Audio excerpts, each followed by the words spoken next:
እንግዲህ እኛም የ100 ሺህ ብሩን ቻሌንጅ ተቀላቅለናል። ያው ስልኩን ሮቴት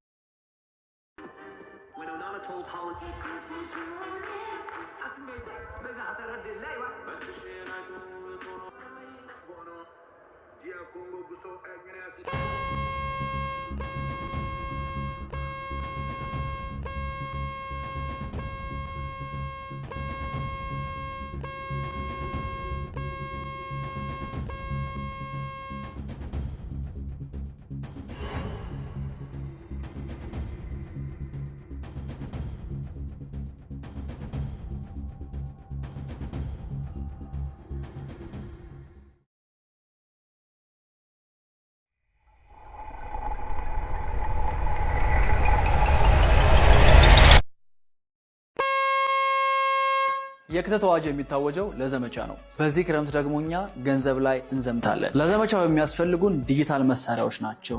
ገንዘብ መስራት የምትፈልጉ በሙሉ ፒሲ፣ ስልክ እና ኢንተርኔት ይዛችሁ የፊታችን ሐምሌ 1፣ 2 እና 3 የተዘጋጀው ክተት በክረምት የተሰኘው ኢቨንት ላይ እንገናኝ። በዚህ ኢቨንት ላይ በ12 ሳምንት እንዴት ኤጀንሲ ጀምራችሁ ከክላይንቶች ጋር መስራት እንደምትችሉ እያንዳንዱ ስቴፕ ብሬክዳውን እያደረኩ አሳያችኋለሁ። ለሁላችሁም 15 ሺህ ብር የሚያወጣ ስጦታ ማዘጋጅቻለሁ። የኢቨንቱ ቀን ነው የምነግራችሁ፣ መገኘት ይኖርባችኋል። ኢቨንቱ የሚከናወነው በኦንላይን ነው። በነፃ ስትመዘገቡ ደግሞ እስከ ኢቨንቱ ድረስ ለመዘጋጃ እንዲሆናችሁ የተዘጋጀ ፒዲኤፍ ዶክመንት አለ። እሱን ዳውንሎድ ማድረግ ትችላላችሁ። በነፃ ቦታችሁን ለማስያዝ ከስር ሳይን አፕ የሚለውን በተን ትጫኑት። አንድ መውጣት እንዳይቀር አብረን እንዘምታለን። ሐምሌ 1 እንገናኝ።